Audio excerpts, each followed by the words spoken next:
Congratulations, you've unlocked All Apologies, a show about apology tours and demanding satisfaction. I'm your host, Trucker Andy, and with me, as always, is your co-host. It's Joe Sixpack, everybody. How you doing? Everybody, don't forget to go to allapologiespodcast.com where you can find the links to all of our social media, YouTube and Instagram. Those are the big ones.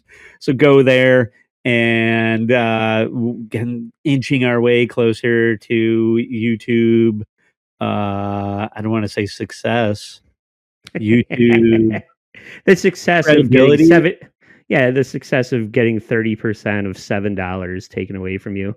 We're inching our way to humiliating ourselves live on YouTube. I can't wait. Speaking of humiliating yourself live, we have a great show today.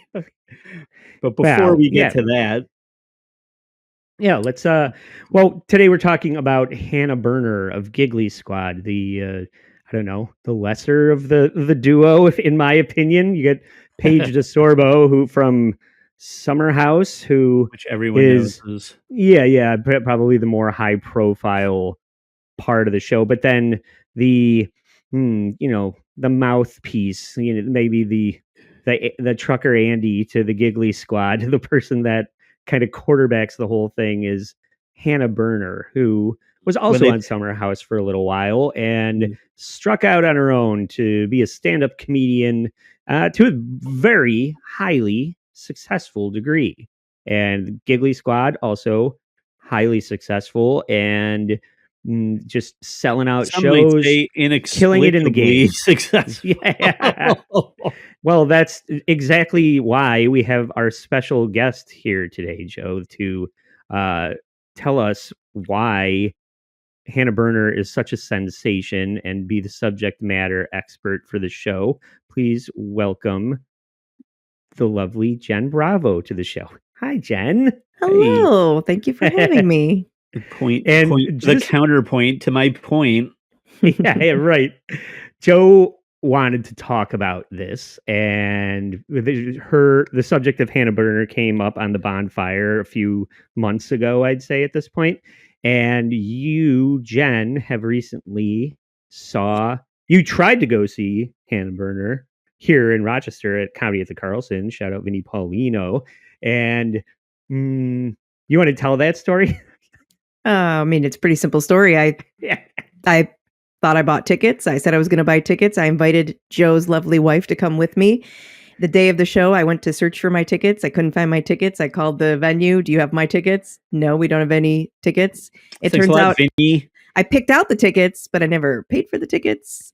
And we had no tickets. Yeah. And there's nothing industry insider Vinnie Paulino could do to help us, because it was so wildly popular. These women were trampling each other like it was Black Friday to get into this show. And Vinny, all he could do was get out of the way. So, well, she was selling out Radio City Music Hall at that point and playing our little comedy club. So there was not a seat to be had. Yeah.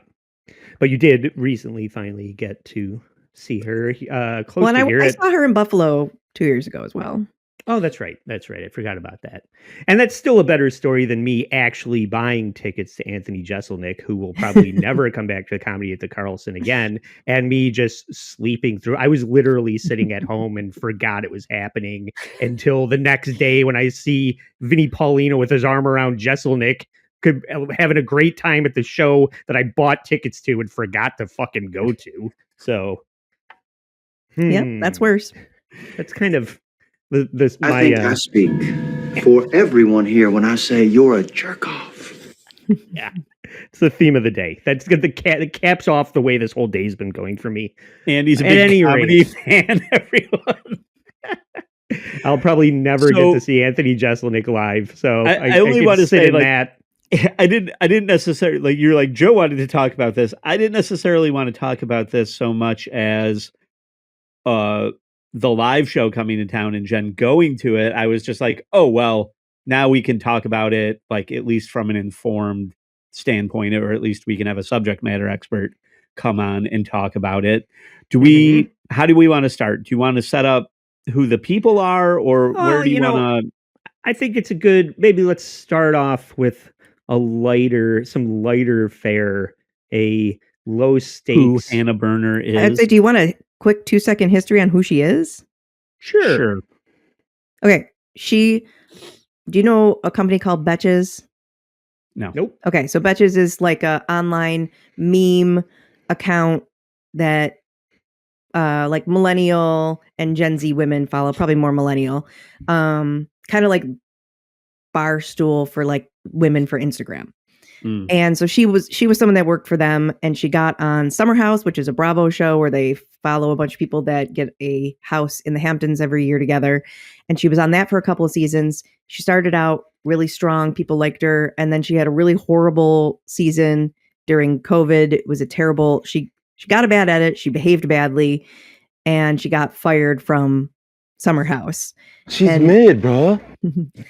And she started going out on the street and interviewing comedian friends of hers on the street as like man on the street interviews, asking them questions like Billy on the street. Kind of, but yeah, she was asking them questions like she'd ask them like, do you know what a super jumbo tampon is, or how many tampons do women wear every month, and just silly questions to get funny answers. And the like millennial and Gen Z women just loved her, and she took off.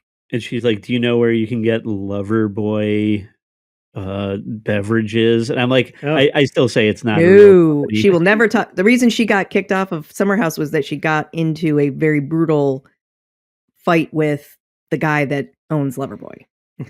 I saw Loverboy in the wild, guys. When I was in Detroit, we were shopping at the local. For real? It exists? The local Kroger. And at Kroger outside of New York State, you can actually buy hard liquor in the grocery stores, and they had a wild selection of stuff, and two of the things were an espresso martini Loverboy, Joe. So you got that? Yeah, so I drank that all weekend, of course. Yeah, I was surprised. Nobody else even Jen might not know. Espresso martini is code for, you're gay. Just by the way, just if you don't know. Nobody knew why I was pointing and laughing. You're ruining my life because I've insisted that it's not a real product for whenever my wife puts that show on. I'm like, it doesn't exist. She's like, they sell it at Wegmans. I'm like, the fuck they do. They don't sell it at any Wegmans around here. I'm like, it's not real. It's just for this TV show. And now Andy found it in Detroit of all places, next to Mom's Spaghetti or something. Yes. Yeah. So anyway, she has a really successful podcast with Paige DeSorbo, who she met on Summer House. And she is a very polarizing figure. She's got a she's bipolar, very blue, allegedly. Very blue comedy, and you either love her or you hate her. And there's a lot of people that really can't stand her, and especially in the comedy world, there's a lot of people that feel like she's only popular and doing so well because she was on reality TV, which there's probably some truth to that, but I think there's a lot of people that hate her from that too. And her and Paige recently spent a week doing like announcing for the Tonight Show while the guy was on vacation. So like they've had some pretty big gigs. Jimmy Fallon. Maybe that's why it got canceled. Mm-hmm. Yeah. Jimmy Fallon didn't get canceled yet. Yeah. Yeah.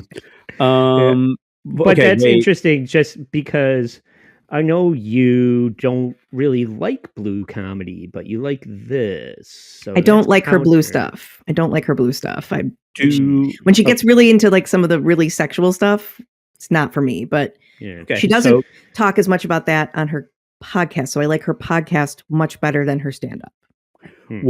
So did you, saying that brings me to what my question was, because did you see the Caller Alex, the documentary about Alex Cooper on Hulu? Yes. From Caller Daddy, right? Mm-hmm. So you watched that. My perspective as somebody who is looking at a product that is not for them, it was that these are very, very similar performances. That Alex Cooper saw Hannah Berner and said, I can do that, and took her show on the road. And she's like, I'll throw in a little Judy Tenuta goddess on a litter, and then I'll just kind of, talk about blowing guys for an hour on stage. Okay, Joe. And I think they're. I'm just gonna say I think they're both taking creative license from Nikki Glaser. And I think maybe you're right about the live stage stuff, but I'm pretty sure Call Her Daddy was off and running before Giggly Squad. I mean, specifically the live show. Yeah, live show maybe. Call Her Daddy is definitely the one that was the big sexual awakening. Girls can say sexual funny things. Right. Nikki Glaser, that's the reason I'm mentioning Nikki Glaser, is I feel like she was one of the ones that kind of came out ball busting and saying really blue sexual jokes for women first. But again, it's an interesting juxtaposition because Call Her Daddy was super blue, and in her stand-up, she's actually been trying to get away from that and get more into, and even in the podcast, I want to interview people and be taken seriously now. Hannah Berner on the podcast, again, they're not really blue. They're talking about just like girly, fun, giggly stuff. It's ideas that you're just sitting and listening to your friends talk. But her stand-up comedy is way bluer than I like. Okay, and we have examples of all of this, right? So why don't we get into we're going to lead off with the Giggly Squad stuff to see. This is kind of the what they want to be known for, maybe, I guess. Well, right? this is what everybody's showing up for on Giggly Squad. This is some low stakes silliness. Just let's have some fun. And I think everybody has only read something in print and then tried to say something that they didn't know how it was supposed to be pronounced. And this is an example of that, Hannah, misunderstanding what the technical term for wiener dog, Joe. First of all, I have to make an apology. We didn't even say, we're going. Okay. I thought this was our preamble, and you were like, and now I'll start. No, we're in it. Gigglers, we're in it. Sorry. This week is different. We're in it. Here we go. We've changed everything. So this is, I'm just playing that, setting it up as they're starting off the show with an apology. As a show about apologies, where they have one ready to go. So this is going to lead into the Doc. Were they sponsored by Dunkin', by the way? Because they both they literally are. They do a lot of ads for Dunkin'. This is a big shoe, Joe. Mm-hmm. It's a really big shoe. Mm-hmm. I posted my last video, a video with Lululemon, and I was making some jokes, some light jokes. Apparently, they're sponsored by Lululemon as well. Dunkin' and Lululemon. Let's go. And I made a mistake, and it was a bad mistake because when you don't know you made the mistake, and then people in the comments are like, "How did she not know this?" And I'm like, "That is so fucking true. I didn't know this." Do you know it's not pronounced dash hounds? Dash hounds. What's a dash hound? No, you might be asking yourself. Yeah. Has anybody else ever heard people pronounce this that way, or is this just I read it that way? Hannah? I definitely read it that way. Is there an OU? Is it hound? I thought it was UND. Really, on the page, I will concede that it doesn't look like it's pronounced with the K sound. Right? If you're reading the way that dachshund is spelled, it doesn't jump off the page with that pronunciation. I've heard German people pronounce it, and that is the pronunciation. But like I said, or maybe dash hound, dachshund. I've heard it. Dachshund. Let's all say how we think it's pronounced. Now I don't. I know I'm saying it right, and now it doesn't even sound right to me. Dachshund, but honestly, I'm always nervous when I'm saying it, so I always just say wiener dog. Yeah. It's dachshund or dachshund, or it's certainly not dash hound. If you're being like highfalutin wrong, I like dachshund. I do like it, but it's wrong. I'm also someone that once spent an hour recording a voiceover about an infrared camera and called it infrared, and handed that whole set of videos in with all that voiceover to have somebody come back to me and say, "You got to re-record this. It's an infrared camera." And I said, "Of course it is." And they said, "You said infrared," because that's how I read it. I had my ghetto pass revoked when I read Method Man's Tickle as tickle and said tickle to a black man, and they're like, "Will you please kill yourself? Please burn all of your Wu-Tang stuff." And I ran away crying. And I think I've brought up before the Attack of the Show segment where a woman was talking about a video game that was subtitled Cataclysm, and she pronounced it cataclysm for 5 minutes straight. It was the funniest fucking thing to the internet. Yeah. So we've all been there, but let's see how Hannah dealt with this. Apparently, it's dachshunds. Hold on. No. Sorry, cat people are so confused right now. Sorry, hold on. I feel like this is above our pay grade. No, this is not a bit, but genuinely, can you spell it? Okay, so this is the thing. It's spelled Dashchounds, along those lines, like close to that. Okay. I already lost you after like the second letter that you were like not important. My brain immediately went to Szechuan chicken. God bless him. It's a good thing you're good looking. Let's just get DACHSHUND, by the way. Joe has to go. Just to be clear, because I'm even this. qualifying it. Hound is like nowhere near it. So, I mean, it's near it, but it's missing the O. Well, now the internet is going to say what we're all thinking. And all the influencer girls like writing like, I got a dash hound. That's how I was reading it. And then I was saying like types of girls based on their Lululemon outfit, and I was like, this girl bought a dash hound. Got adopted a dash hound before it was trendy. The comments were like, you dumb bitch. It's pronounced dachshund. And I go, maybe we're not dumb. Maybe this is Where's the X? I thought dachshund was a whole separate breed. Same. Okay. Nope. We're both stupid together. As a cat mom, I like that there's a cat behind Paige licking itself the entire time they're having this conversation. Sure. Yeah, that's my cat's favorite the part only of this thing. video. Yeah. The cat's the only thing that's keeping the wheels on the wagon over here. I called this clip Reindeer Games for some reason. I forget why. I thought it was DOXEN. I feel like there are people out here in the world saying the word dash hound. Isn't it? There was Connor and Cupid and Doxter and Donner and Blitzen. Donner and Blitzen. What did they have to do with this? I thought that was one of the dachshunds.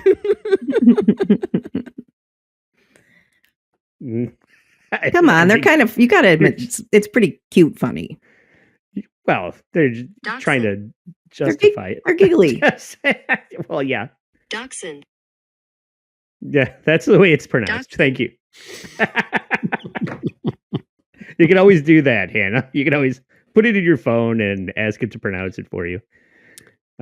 So then, honest mistake. I mean, really, but our grandparents had one Oscar Mayer when we were kids, and so we knew. Get it, Jen? Yeah. Oscar Mayer, the wiener dog. Mm-hmm. Well, we had a Duncan Hines cat. Yeah. Mm-hmm. And don't dox me. Don't dox hound me. So then, the Paige decides to enlist the help of ChatGPT, and we're gonna not be surprised to learn that they're beyond help. This is a job for Chris, who's not here. This is a job for ChatGPT. This is above Google's pay grade. Mm-hmm. Well, actually, I spelled everything wrong. So Chat's like, That's pretty funny. ChatGPT is like, what the fuck are you talking about? I can't help you. Yeah. Again, text to speech. When you text or speech to text, they spell everything right. When you talk to your phone, it knows how to spell things right to ChatGPT. I got to tell you, when I was just searching this right now, I spelled it. I think I had a B on. Yeah, I spelled it BDACHSHUND. So I've ended up in the right place. So I don't know what they're doing. I know. AI knows how to speak idiot or whatever. It is learning how to understand stupidity, but it can't understand Paige. So I don't know. Do we want to move on to the meat and potatoes, or do we want maybe a more local flavor type of apology, another low stakes fun one? Or do we just want to start shitting on Hannah? No, let's do the Buffalo one because it just happened. And let's do that one. Okay, because Buffalo after the ladies went and had a grand old time in what is considered Rochester, but is really more like outside of the Finger Lakes, way outside of town. It's in the Finger Lakes, but it was a casino called Del Lago Casino. So Hannah went there, and everybody had a grand old time. And from there, she went to Buffalo, New York, and she was doing back-to-back shows. Joe, she's a very busy lady. And sometimes you're so busy that you forget what city you're in. So this is Hannah explaining that she was a little overwhelmed when she finally arrived in Buffalo and how that translates when you take it to the stage. A photographer there, and we start yapping. Normally, I'm like alone in my green room. Yeah. Because you're not there. And it's just my opener on stage, and I'm like ready. So I'm yakking. Suddenly I hear the crowd start clapping, and I go, "Oh my god, I'm on!" But I haven't been like I don't know, like ready mentally. So I'm like frantic, and I like in these theaters, I had to like run down a hallway. Yep. No one came and got you. No. I just like the notion that there's no one there helping her. There's no one there facilitating this to make sure that the show goes off without a hitch. She's just like, I'll just wait until I hear the applause, and hopefully I'm not taking a shit and run to the stage. That just struck me as funny. She's like, Anthony Jeselnik's in town. Yeah, I know. It's like me. She hoofs it up to the stage and jumps on stage, and everybody's very excited to see her. There's one thing happening there. It's I called this. You had one job on stage. What do you mean? Because I think we weren't like that far. They're only there for you. But I also think they're like, Hannah, you have one reason to be here, so you should be ready to go on. Eye? Yeah, so that's like, it's not just everyone else. It's not everyone else's fault that you weren't ready for your curtain call or whatever they call it in the theater. So she's not blaming anyone except herself, is the point. I mean, that's cool, but I would think there's somebody would be like, where's Hannah? Like, we should have her ready to come to the stage. Somebody must say something. I mean, I don't know. All right. Well, this is what happens when you are nice pause. I know, lovely pause. Derp face. You call that derp face in the biz. Yeah. This is how I picture Hannah Berner when somebody mentions her name. That's the face you make. That's what face I make. Yeah. Not this bitch again. I like sprint down the hallway. It wasn't that long of a hallway. And I get on like perfect timing. And I look at her and I can tell Caroline can't tell. Because to leave your opener without you coming on is like not okay. That's super embarrassing. Yeah. Where they're like, okay, where is she? Yeah. Once I got stuck in an elevator. But otherwise, I'm really fucking good at being prepared for it because that's the only reason I was there. Right.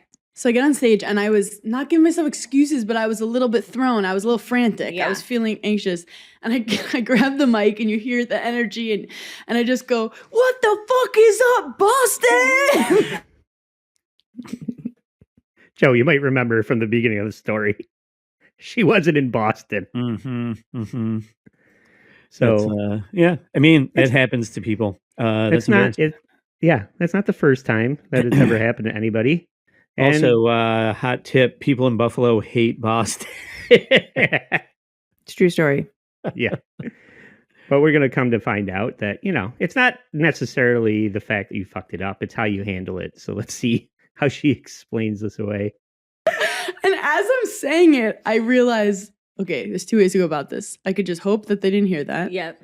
I could just continue on like nothing happened and gaslight them to think they heard it in their head. They're now in Boston. But yeah, we're in Boston. Or I say what we're all thinking, which is I just called all you guys Boston. So obviously I went with the latter. And I was like, yeah, I am so sorry. Maybe. Yeah. What do you, as a Buffalo native, Jen, how do you internalize this transgression or externalize it? Well, Just surprised she didn't get booed immediately. Does this change your opinion of Hannah Berner in any single way? No, because she immediately apologized. You cut her off on the apology, but she did apologize. So tell me a little. So the things I know from my wife. Do we have? So do you have the Giggly Squad stuff? What do we have? Do you have any of her comedy? Sure. Other than like the. We haven't even gotten to this apology. We're slow rolling this. Oh yeah. No. There's more to this. There's a little bit more. Yeah. Okay. Also, Buffalo, by the way, is the most they are a tiny town that has their own football team. They are the most proud town in all of probably the country. Yeah. So the fact I said hello, Boston, I could have gotten stoned. They live through full-on tundras. Yep. And they don't complain at all. Nope. They're just sweet, they nice live in people. Alaska. They live through dachshunds. And they're happy about it. And they're like, we see the sun for 48 hours once a year, and we're good. It's true. All true. As someone from Buffalo, it's all true. Joe doesn't like it, but I agree. I didn't say one true fact there. Excited for they're proud. It's not small. It's the fucking second biggest city in New York. It's still a small city. I guess. I don't think they live in New York. They're a proud people. The people of Cheektowaga. The only New York football team. Yeah. So all right, one last clip from this, Joe. Maybe this is. Tundra. You don't live through a tundra is the only thing I was going to say. So in that moment, for the next 5 minutes, I'm doing the beginning of my show, and I'm just repeating it in my head. Was it as bad as yeah, that was really bad. I couldn't believe people were coming to tell me. They're like, oh my God, you gotta hear this. Yeah, so this is the fallout after people that were at the show start mentioning the fact that this happened and sliding into Hannah's DMs. This is what she was forced to deal with. I believe Jen was one of the people that mentioned this. Is that right? Were you? I would never. We're in the tundra blizzard of comments. You're Hannah's so stupid. You're front row at Fashion Week, and people are like, your friend is so fucking dumb. But the best was when I got off stage, the messages were so funny. They go, Boston loves you. Thank you so much for coming to Boston. We do love Boston. Best show ever. I haven't done a show in Buffalo. You have to. It was incredible. But it was 1,700 girls all messaging me, making fun of me. How'd you? Now that's Buffalo. Haley Steinfeld unfriended you. Yeah. So, that's maybe one of the more trivial, easily navigated versions of people shitting on Hannah Berner. There's we'll forgive you. We'll forgive you, but we'll mock you for it. Yeah, right. But there's a far more vicious circle of people going after her over. How do you want to describe this, Joe? Maybe a ethics / professional courtesy.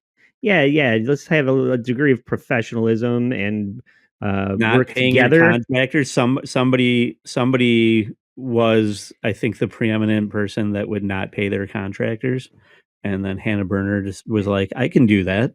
I'm gonna have a rebuttal to this once you play whatever you're gonna play. By the way, well, okay, but this is revolving around. Hang on. Do we have her stand up? We have the remarks that about the joke in question. Would you like to hear a bit of the stand up? Is that what you're saying? That's what I'm saying. I would like to hear some of her stand up. All right. Drake did a diss track on Kendrick this year and then sued him, which is exactly what you'd expect from a black Jew. The word was trending this year. I don't think Blake Lively was that bad. She said cunt. It was bleeped. And that's the joke that's in question, Joe. Let's just hear it again real quick. I think it's kind of funny. Drake did a diss track on Kendrick this year and then sued him, which is exactly what you'd expect from a black Jew. The word was trending this year. I don't think Blake Lively was that bad. Luigi's so hot right now. Who knew, besides Travis Kelce, that you could become so popular with women by shooting loads into a billionaire? Now, I gotta say, I liked the Blake Lively joke. I also don't think she wrote any of those jokes, mostly because nobody writes any of their own jokes for roasts anymore. None of them even sounded like jokes that she would normally tell.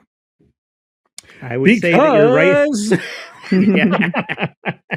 That you're right about that, except for the thing where nobody writes roast jokes. Roast comedians do. Yeah, but like even Nikki Glaser famously has a group of friends that also write jokes for her for those. The guy that I listened to on one of the other podcasts is one of them. Like she very openly has like a group of writers. Right, but I'm not going to diminish the talents of Jeffrey Ross or Anthony Jeselnik or Greg Giraldo or like all these other guys. That well, I don't think Hannah wrote. I don't think Hannah wrote her jokes. Hinchcliffe. No, she definitely. Well, she didn't. And that's what this is all about. But this is not from that set of jokes. This girl said she wrote jokes for her new tour. No, that Blake Lively cunt joke is the Kim Congdon joke. Oh, it is. This is the set that is up for discussion, basically. Whether it was those jokes specifically. Well, that's my question: is Kim saying that the jokes she told are her jokes? Is this on? I'm telling you guys, the fucking Blake Lively cunt joke is the joke. Where did you hear that? Joke. Where did you hear that? My poorly reresearched show research. Well, we'll get to it. Putting this together. They talked to that extensively. So the point being is that for that, to your point, and also nothing wrong with having writing partners or paying joke writers to put together a set. You know, Jimmy Fallon's not writing every monologue. You know, there's nothing specifically wrong with the fact that you have writers or people are writing, especially on like a high profile year-end wrap up. You know, like what are we supposed to do here? I don't fault her for having writers, but that's not the issue. But before we get to that, the issue is that she hired Kim Congdon, who is notoriously part of Gas Digital, which is the Legion of Skanks, like Louis J. Gomez, Big J. Okerson, and Dave Smith. And they have a whole other cavalcade of shows that are like Zach Amico and other people, and Kim Congdon is one of those people. She does a very Giggly Squad style show with Alex, one of the producers on Gas Digital. They have a very, very similar show. But Kim Congdon is, you know, part of Skankfest with Legion of Skanks. You're saying you don't like blue comedy? This is blue comedy, like beyond blue comedy. And I even didn't. Now, did you watch the special? Yes, I hated it. Yeah, you hated it. All right, but so hated it. But I will say it's not for me. I'm not going to say, oh, she's not funny, just because I don't think she's funny. We did say where we watched the thing. It's only a half an hour, and I went out of my way to point out when I did laugh, and I will say I laughed twice. Are you kidding? So. Is that two times too many? They do. She does even say like clean comedy sucks, you know, at one point in that half hour special. But anyway, she's also kind of anti-libs in that special. Like she went out of her way to be political when I'm like, I don't want political right now. Yeah. Make stupid sex jokes and move on. This was a while ago too, though. This is make stupid sex jokes and wear a bowling ball as pants. It's like like a bowling ball down the front of her pants. But also let's understand that Hannah Berner approached her and said, "Hey, will you write for me?" Well, it's what you've been told, but that probably was true. Here's my issue with the whole story. What I heard her say in the podcast where she talked about this was that she was paid to write jokes. And the comedian, because she didn't actually name her, everybody just knew who she was talking about because she was very specific about her descriptors, that she didn't use the jokes. She tried some of them and told them wrong, so they weren't funny, so she didn't use them, and then she didn't pay her, and she should have paid her whether she used them or not. And my whole question to that is, do you have a written contract? What does your contract say? If you have a written contract, then you have a really easy way to get your money. And if you don't have a written contract and you just thought you were getting paid whether she used them or not, then too bad for you. Well, if it's text messages that say this is the price and I'll pay you, not a written contract. No, you say it was a written contract, but it's also, hey, but she wrote for her. You said you said, hey, will you write me jokes for this amount of money? And she said, yes, I will. And here's the jokes. Yes, but if they were not specific, if you use the jokes or you don't use the jokes, they weren't. All right, we're getting a little too. We're getting a little too far ahead of this right now. Let's first find out who Kim Congdon is before we get to the whole interview where she talks about this. So let's first play the last boyfriend clip, Andy. Maybe we will, Joe. Maybe we will. I do think you just said was probably my hottest boyfriend. Best looking guy. My last boyfriend was probably my hottest boyfriend. Best looking guy I've ever dated. He was this Middle Eastern dude, really tall, really handsome, always smelled amazing. On a scale of 1 to 10, I would say he was a 9/11.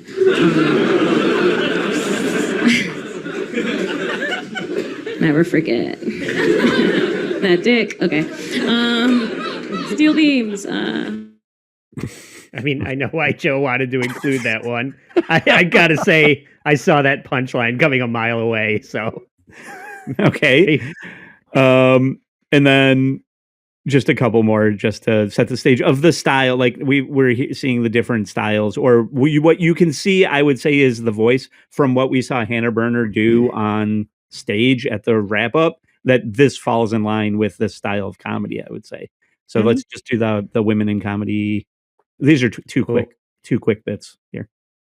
Okay, I will say that this joke, when I said I laughed at 2 jokes, this was one of them. Even when I'm doing well, I feel like people are hating on me. It sucks. The first time I got on TV, I was so excited to see what people were saying. And the first comment I read said, whose dick did she suck to get on TV? I know, I was like, who's offering dick suckings for that? What am I, a fucking idiot? Suck dick for less. In college one time, I think I sucked dick for shrimp cocktail. Like, if I could suck dick to get on TV, you guys would see me on 64 TV shows.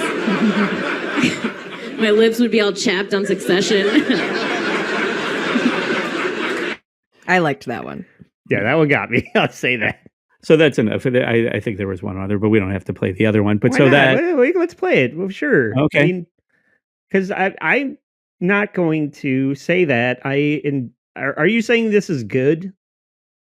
Yeah, I think I like this. Okay. Now, to be honest, I will be honest. I went through a lot of stuff, even way back when I first found out who Kim Congdon was. She was doing roast battle stuff at the Stand. She was like dating Lewis at the time or something like that. And so I liked her. Yeah, I liked her roast battle stuff that she did, but then I started looking for other like Skankfest bits that she was doing and other stuff, and I really struggled to kind of find things that I was going to bring to the table and say, see, this is good. Yeah, you know, right. but then I remembered watching this special specifically and being like, I did like this special. Okay. Well, the fact that she's dressed like she's an extra in Torque and I don't know, not pulling it off. This is Eddie Murphy Raw and Delirious. Well, this is her leather special. This is her Chris Rock, Yeah, Eddie Murphy and Fuck Me Raw. Yeah. It's a lot of pressure, man. It's a lot of pressure as a woman. It is in stand-up because I've seen it for a long time. It's really easy for the guys. I never want to bomb. I never want to do bad. You know what they say about women, right? You tweeted it. They say we're not funny, so I feel like I always have to prove that I'm funny. I feel like the guys don't have that pressure. They come on stage, they fuck a stool, they get a special. But it's shots fired at Joe Rogan. Yeah, I know that's what I thought too, and I was also like, yeah, fuck that. That's not funny. Like, this is the most unfunny thing I ever saw Joe Rogan do, and I'm like, fuck that. I'm glad that's a good point, but that's a good point to bring up based on what we were talking about. Hannah and her special that came out almost back to back with Joe Rogan's latest special. Hannah Berner Netflix special came out. Jen wanted to watch it. We both watched it. Jen is more of a fan of, I mean, maybe I'm putting words in your mouth. You can tell me otherwise, but she has already said that she doesn't like the blue comedy. I felt like there's a lot of blue comedy in that. And I felt like it was the female Joe Rogan kind of stand-up show. And I did not come out the other side of that. It didn't change my mind about Hannah Berner. I didn't think it was very good. And that being said, I watched Joe Rogan's special and felt the exact same way. I did not enjoy that either. So I kind of felt like they're just doing the same thing to a different gender. Like Hannah is the female Joe Rogan. So. It's just a style of comedy that's not our favorite style of comedy, but I do hate it when people are like, even same thing with this woman. There are people that, Joe, you think she's funny? I don't think she's funny, but I'm not going to categorize her as she's not funny. Like, that's what everybody wants to do, is like, she's just not funny. It's like, well, she's not funny to me, but that doesn't mean that you don't think she's great. Right. That's okay. But so now, as the whole reason you're here as the subject matter expert of somebody who went to Hannah Berner's live show, was it funny? Like, was it, obviously, I don't think anything that we're showing here is emblematic of what her comedy or what her live show is at this point. Yes or no? Well, I will say that I liked her this second one better than the first one, and better than the Netflix special. The first one that I went to and the Netflix special ran back to back. Not the same jokes, but they ran back to back. I think there was a couple same jokes. Very, very heavy into the I'm a woman and I can still say gross sexual stuff and talk about words I don't even feel like keep saying. I want to say pussy as much as I can. Yeah. Sorry. No, she's just going to say pussy and cunt a lot. I would say this one felt a little more grown up to me. And there was some of that. There was a few times where I went, like literally just, but there was more. This one was called None of My Business. And it was more like, it's kind of pitched as things people are saying about you are none of your business. And so here's all the stupid things people might be saying and doing behind your back, and aren't they so funny, but it's none of your business. So it wasn't as sexual, but there were several bits, and we had 4 much older women sitting in front of us, and we were kind of watching, gauging them. And she started the show by saying she's in a casino. A lot of old people buy tickets not knowing what they're coming into, and they wander in, and she's going to expect to see a lot of people wander out as she goes through, because she knows she's going to say some stuff that's going to gross them out. And was that the case? No, not too many, but there was one where she's like, that was going to be one that's going to drive people out. And but there were quite a few older people, and then we were surprised. Not sure why they were there, but so I definitely remember. I hate watched the Netflix special, her Netflix special, because I was just like, I did not like it. When it comes to, I have a bit of an issue with Netflix's agenda with comedy, where it's just like, we're going to get, you're Asian, so you get a special. You're a demographic, so we're going to give you a special. We watched that happen at one point. They did platform Hannah Gatsby, for God's sake. Doesn't Nate Gates have like 14 specials on there, and he's a white guy? Nate Bargatze. I can't say his name. It's fine. And I don't know. Yeah. Nate Ashdown. Yeah. And I will say I don't like any of his shit either, or Tom Segura seems to have 1 billion 1-hour specials on Netflix for some what the problem is? Nobody has any ability to let things breathe for a while. And I don't need 5 Nate Bargatze freaking specials. Boom, boom, boom, boom, boom. Like it's all the same. Like it wears out its welcome, in a way. And people didn't like his Emmy hosting recently either, apparently. But yeah, I don't know. He's held up as like this clean comic or whatever at this point. But anyway, the point, I think, to come back to this topic, I didn't like her Netflix special because it felt very somebody else I don't like intensely, which is Eliza Schlesinger, or however you pronounce her, Eliza Dashend. She's like the female Dane Cook, and people have a negative connotation, like negative idea of what Dane Cook comedy is like. And I like Eliza Schlesinger and Dane Cook. I'm doing the robot on stage while talking about sucking a dick or whatever, or like girl Now power. that's comedy. I am a dick sucking robot. But no, but like even less like dirty. Like she's not really dirty, but she talks about like I'm an old lady. She had like elder millennial was one of her specials. And she's putting out specials like nonstop. It's like, go fucking take a break and write good material. And I'm not judging the material, but I just don't. Well, I think it's harder to keep coming up with good material, especially because they have to write one set for Netflix and then another set for their touring. So if you're doing back-to-back Netflix sets, you're going to run out of good material because you're trying to save some stuff for the live tour too. And so you have a writer. That's the writing partners. And you hire somebody to write for you. And let's move on to, so Kim Congdon goes on the bonfire and has this to say about their interaction. And actually, this is not a lot longer too. And I guess I should have pulled more of it. Comedian who I wrote for. Okay. Who stole like $10,000. Rich Voss. There it is. Mystery solved. I mean, emotionally, around him. I asked for the payment and they were like, nah. And then I was like, can I have it again? And then this person who is, everyone knows here. Famous? Shouldn't be, but is. Undeservingly famous. Five guys just shot in my head. Undeservingly famous right away just tells me like, okay, you're bitter that she's got specials and is doing better. So now I have a bias against what you're saying because you just threw that in there. Well, what she really means is you are using comedy as your third choice in how to be famous. Yeah, I know. She doesn't like that she was on reality TV first, and now she's doing better than her at comedy. Sorry. Mm-hmm. I think there. No, not Kim. Well, yeah, okay. Yeah, Kim is saying she's not that funny, and she's pissed that she was a reality TV person who got all these fans from Summer House, and now they think she's funny, and she says, and instead of doing it the hard way, she has an audience, not talent at joke writing. According to her, I would say all the people that are selling out all her shows would disagree. In the same way that I don't think Kim's funny, but I don't begrudge you for thinking she's funny. I just think that's gross. Right. Like, I just think it sounds like you just sound like a bitter Betty. Just like the other thing about the whole dynamic here is the New York comedy scene, right? And so you're talking to Big J and Bobby Kelly and Kim. These are all New York comics, and Hannah is, I think, New York born and raised. I don't know if it's Long Island or Brooklyn. In the city. She's from Brooklyn.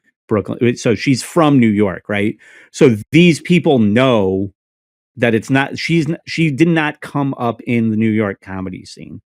Des Bishop, is that her husband or what? Yeah. Is that his name? Am I getting that name right? Yeah. He's what, Boston, I think? He has like a Boston accent, I think. No, he's actually also New York, but it sounds weird because he grew up in Ireland. So it's an Irish mixed with New York. Okay.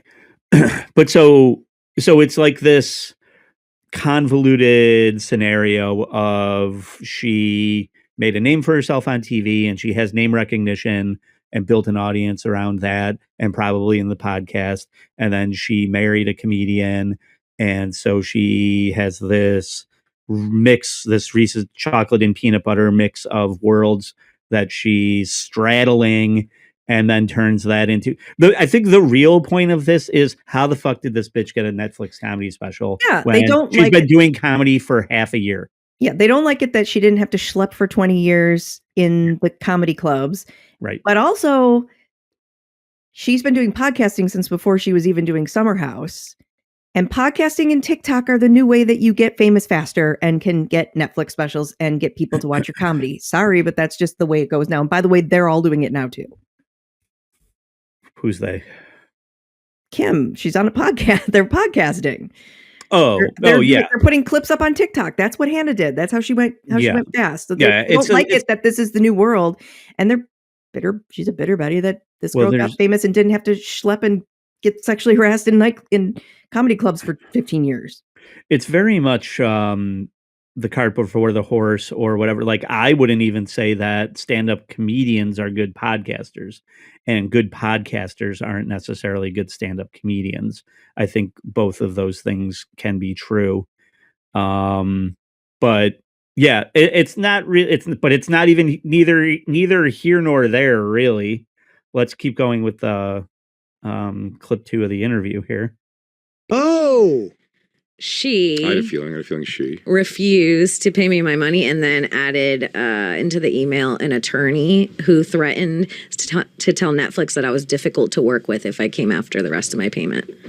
Oof. Wow, so it's a girl? I want to guess. I want to guess with writing downs. It's going to drive people nuts. Okay, do you want to guess with writing Wait, downs? I'm going to write 3 names. Okay. And you tell me if it's one of them. Okay. One of the 3. Let me see. No. Really? No. Yeah. So Big J. Not even the worst offender. Yeah, Nikki Glazer, Amy Schumer, and is that what you could read what he wrote down? Whitney Cummings. Yeah. Whitney Cummings. The 3 biggest that you would think. Because she does famously write for all of them. Well, because they have Netflix specials is the other thing. And they do roasts. I mean, she does write for those. Yeah. Yeah. But that's why he guessed those immediately, right? And so she says no. And then we have the last clip here that we can watch, which doesn't reveal as much. One joke and is famous. Literally think of someone who's never had one joke and is famous. Fuck. And gets regular spots in the city. No, Bobby guessed that already. And blew up quickly and has been connected to some of our friends. Oh, I know it is. I know it is. Yes. I know it is. Yes. I see you writing it, and yes, Jay, I'm seeing the letters. Yeah, right. Yes. Yeah. Also, like, oh my God, you slow rolled that. Like, could we just come on? Well, she's not trying to. She didn't blow up. You still never find out on that episode. People you don't. internet troll people can piece it together, but they never mention her specifically to they're not. She's not sued because she clearly doesn't have a contract that says she's supposed to get paid if she doesn't use her jokes. If you had a contract for that, I mean, we could go down the whole lawsuit route. We know our friends are all doing that right now. Yeah, but I would say in the world of comedy, New York comedy, they're talking about she's getting regular spots in the city. These people are not Kim per se, but Big J and Bobby Kelly are elder statesmen of the comedy scene. You're talking about dues paying, Joe. Shit weighing and dues paying. No, well, what I'm talking about is that a handshake deal in show business should mean something. And if there's a text chain, I would call it a paper trail. I'm just saying, I think there was a misunderstanding. Agreement. I think there was a misunderstanding between what they both thought they were saying yes to. Is there a misunderstanding of inserting a lawyer into it that says they're going to smear your reputation if you don't drop it? That's kind of that's the fucked up part of it. But yeah, no matter what it is, there was some agreement that left bad blood, and it was just like, I'll tell Netflix that you're hard to deal with. If so, that's what it is revealing of like that's how she does business. I would say, if that actually happened, if it happened, that's not very good. It's still reading to me like a bitter person who doesn't like it that this person's getting more, and they weren't clear enough in whatever agreement that they made. Mm-hmm. And yeah, I mean, that's all true too. But the other thing so I don't even know that it's bitterness. To me, the way it reads is, you asked me to do a thing, I did it. There wasn't, I don't, obviously, whatever the sticky wicket of how good are the jokes? Did you use the jokes? Were the jokes used? That is there a contingency on the quality of the material versus the time? Like when you hire somebody to write for you and they deliver something that this is like, you ask me to paint your house and then I paint your house and you go, oh, well, I don't like the color. And so I'm not going to pay you. Yeah, it is bad business. That's if that's what happened, if this did happen. It's a stupid move on Hannah's part. You were better off paying the $10,000 and not having your name further smeared.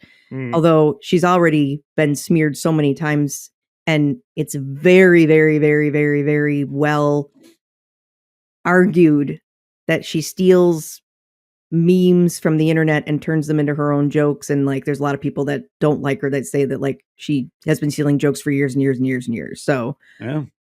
Okay, I didn't even know that part. Oh yeah, like I mean, if you go down, you can go down a rabbit hole real fast on TikTok of a lot of people that swear that, and she does. I mean, she used to write comedy memes, so she definitely rehashes meme humor for sure. I mean, a lot of people do that. I'd say she probably does borrow quite a bit. Yeah, Dennis Leary's made a whole career on it, so it's not going to be the first person. It's not going to be the last person. Well, it's also there's a point where everybody kind of has similar ideas after a while. So yeah, I don't want to be offended. Like we said, I don't want it to be offended because it's very hard when you talk about like, because I know you like the show. My wife likes the show and things like that. And so when I say something like, I never went down a rabbit hole because like on site, I was like, she's talentless. Now I don't like that seems offensive, right? Like I don't, but it was just like, I was just like, this is not for me. I don't find it funny. She's doing the worm on to the Tonight Show. She's like, it's all this like grandiose gyrating and like the punchline is like humping the air or something like that. And I just don't like it. Just the cadence is off. It's not natural to me. They're like, I can unfortunately go on and on about why I don't like it. Yeah.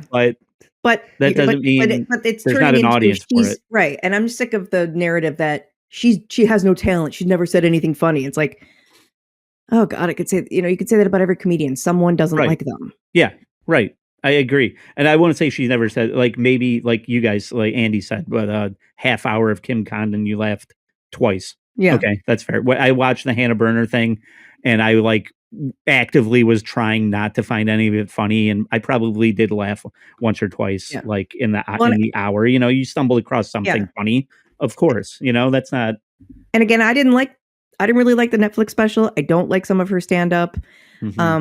She is very polarizing. People are actively looking for reasons to hate her. Yeah. Oh, and some of that also comes from her being comes up from her being on reality TV, and she had a really bad last season. She acted atrociously and she got a bad edit on top of it, and so a lot of people saw that and decided that's her and they don't like her from that too.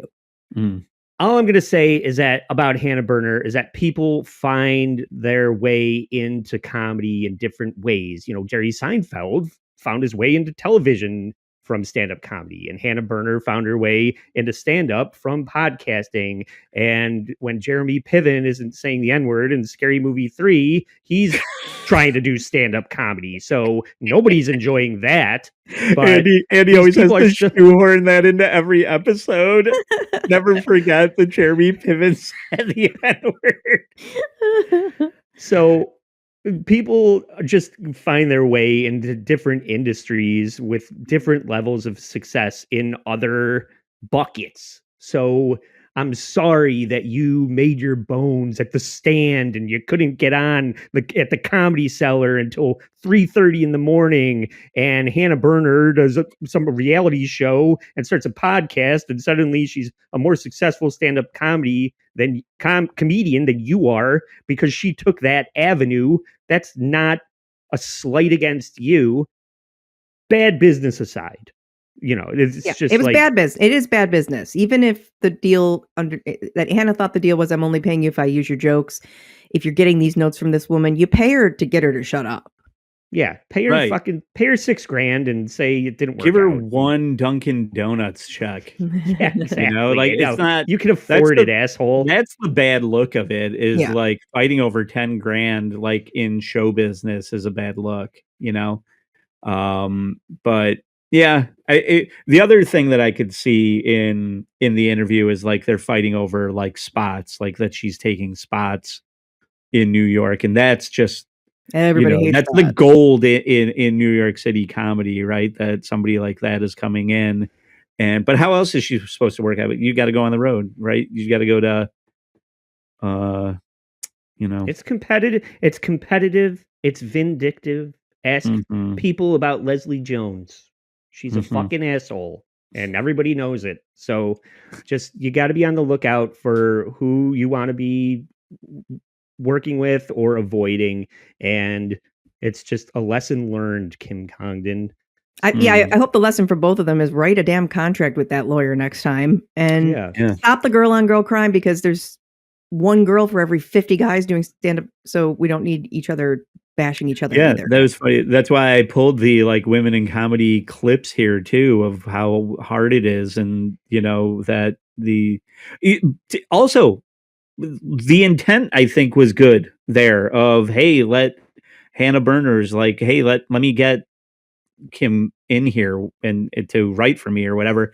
And I also would say I did hear something like, well, those jokes were not delivered well. Like they didn't go over well. That's what Kim said. She said she didn't deliver them correctly. Right. Like they talked about cadence, they talked about pacing, they talked about delivery, and that Hannah didn't want to hear any of it. She's like, yeah, I got that part.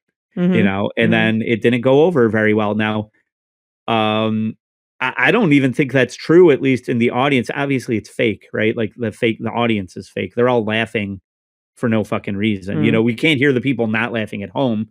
All we hear on Netflix is that it's fucking raucous laughter in the audience. Well, and the crazy thing is, if that's the joke they're saying that she stole from her, she got ripped to shreds for that joke too, and was told that she had to apologize because she shouldn't have called Blake that word while she was going through the Justin Baldoni shit. Yeah, I mean, so I thought it was a good joke. I thought it was really funny, but she got ripped apart for it. I thought the 3 jokes were good. I didn't think like the Black Jew Drake joke. Like that's the joke that I think wasn't delivered well. Like there's something like it was stilted and it sounded like someone else wrote it. I don't want to hear that joke from Hannah Berner. Yeah. Like you're not black or Jewish. What are you doing? Exactly. Like that. I'm just like, how did this get past standards and practices as far as it was just not a good joke for her. That could have been a good joke for somebody else. Like they could have given that to a different person and it could have gone over better. But I didn't. I thought that was like just not done well. It was like it didn't feel like her joke. Comedy. And then going from that joke to the cunt joke, also like felt off. To kind of to your point, it's really not her comedy. Right. So then leads you down the rabbit hole of, well, then why is she there? Yeah, I thought it was weird that she was there at all, and it felt like she was reading from cue cards the whole time. So, right, exactly. And so that just leads you into, unfortunately, the predicament that we're now in with Jimmy Kimmel and Society and ABC and Paramount and South Park not getting their thing. It's just like, we're going to platform Hannah Berner, but we're not going to let South Park air, and we're going to take Jimmy Kimmel off the air. And so the wheels are turning behind the scenes where we're going to have Hannah Berner tell these jokes that aren't even, it's like AI wrote jokes and then the AI created an image and they matched the two together and it was not palatable to human consumption. Oh, I just think she was there because only 3 women can be funny comedians at one time. And she's one of the 3 women that was popular last year. So she got to be one of the 3 women on the roast because we can only have 3 at a time. Well, you know what? That's a good point as far as she probably had a big 2024, right? And so it's just like, let's get her in here because I'm sure Netflix got her there because it came out right. Yeah. Yeah. It recorded within like days of her Netflix special recording. Yeah, so it was a Netflix thing. Of course. Yeah. That makes perfect sense. But poorly done. Terribly done. Yeah. Not her best. And now it's, trickling down because nobody cares about this, really. We're talking about it. We had it on here. I found the controversy interesting. I probably should have researched this better. But like when it comes to the paper trail, like, because there is definitely more to be. I looked. I didn't find much more. I mean, I didn't find any more details on it because, again, I just think they did have a handshake. I think that they had 2 different ideas of what that meant. Yeah. Be smarter, ladies. Write a contract. Have your lawyer sign it instead of sending stupid emails. And write your own damn jokes. Yeah. Don't let money get in the way of a friendship. And put it in writing. Make sure. I don't think they had a friendship. I don't think that girl ever liked her, but. Well, why would she approach her? Hannah obviously respected her comedy in some way to say. No, I'm saying I don't think right Kim likes Hannah the way she was talking about her. No. Yeah. No, absolutely. She probably didn't like her before. She liked 10 grand and then when she didn't get it, she's just like, fuck this bitch. You know, I mean, that's how it happened. But yeah, this is like celebrities tipping, right? Where God forbid somebody thinks I'm a cheapskate, right? So I'm going to tip 50. I'm going to tip. The tip is 110% of the bill when I go out, because I'm going to pay the bill and I'm going to tip the entire fucking wait staff, to make sure that nobody says I'm a cheapskate. Yeah. And, and Hannah Berner probably learned that in this scenario. Well, honestly, much like everything else going on in the world right now, if you're a giggler and you like Giggly Squad, you don't care about this and you're going to keep following Giggly Squad. If you didn't like Hannah Berner and you think she's a bitch, you're now going to have more fodder to hate Hannah Berner and think she's a bitch. And the people who don't know who Hannah Berner is still don't care. Yeah. Yeah. You're right. Nothing changed. So Kim Congdon is still poor. What, Andy? Kim Congdon aside, do you forgive Hannah Berner? Joe? For calling Do we accept Hannah Berner's apology about mispronouncing the word dachshund? No. Hit the drop. No. No. You don't I think I speak for everyone here when I say you're a jerk off. Oh, you just like playing that drop. You meant this one. No. Yes. Okay. And Jen, do you forgive Hannah Berner for saying she was in Boston when she was in Buffalo? Yes, I'm a giggler and I will forgive her for that. Yeah. All right. Well, at least we got to the bottom of that. And in the meantime, I want to thank everybody over on Patreon for supporting the show financially. You can too at bit.ly/stay sorry for just $5 a month, where we talked more about Irene's entropy and Owen Cook. And there's so much more to discover over there. So check that out if you want to join the Patreon, but you can also support the show for free on Instagram, where we always are promoting what we have going on. I want to promote the fact that I will be featuring the show All the Right Moves about Edgar Wright's filmography for the Director's Chair Network coming up in the beginning of October, where I have special guests on to talk about the respective films, everything from Shaun of the Dead to Last Night in Soho, with the lead up to The Running Man coming out. So look forward to that. And also please support us over on YouTube for free by subscribing and hitting the notification bell. If you're watching this right now, it's very easy to do. So for Jen Bravo and Joe Sixpack, I'm Trucker Andy saying, stay sorry.